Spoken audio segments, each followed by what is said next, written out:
மகாநதி சரியில்ல. அடுத்து வர எபிசோடில் நம்ம கிருஷ்ணா இருந்துட்டு நர்மதா கூட விளையாடிட்டு இருக்காங்க. அப்போ வந்து பார்த்திங்கன்னா நர்மதாவுக்கு ஏதோ உதவி தேவைப்படுதுன்னு சொல்லிட்டு நம்ம கிருஷ்ணா வந்து ஹெல்ப் பண்ணிட்டு இருக்காங்க. இது மாடியிலேருந்து நம்ம விஜய் இருந்துட்டு ஃபோன் பேசிகிட்டு இருக்காங்க.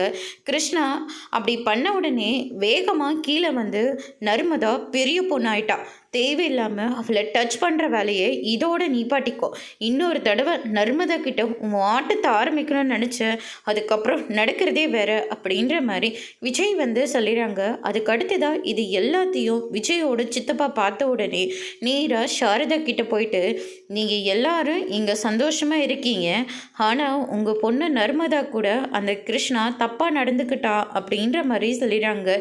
இதை கேட்டோன்னே சாரதா இருந்துட்டு நேராக கிருஷ்ணாவோட ரூமுக்கு போயிட்டு, நீ எல்லாம் ஒரு பையனா, அது உன் தங்கச்சி முறையாகுது, ஆனால் தங்கச்சின்னு கூட பார்க்காம இப்படி பண்ணி வச்சிருக்க, அது சின்ன பொண்ணு இப்போதான் ஸ்கூல் படிச்சிட்ருக்கா, அதுக்கிட்ட போய் தப்பாக நடந்துக்கிற அப்படின்னு சொல்லிட்டு சாரதா இருந்துட்டு கிருஷ்ணாவை போட்டு அடி அடி நடிக்கிறாங்க. இது விஜயோட பாட்டியெல்லாம் பார்த்த உடனே பயங்கரமாக ஷாக் ஆகுறாங்க. அதோட இன்னைக்கான பிரமும் முடிச்சிருக்காங்க.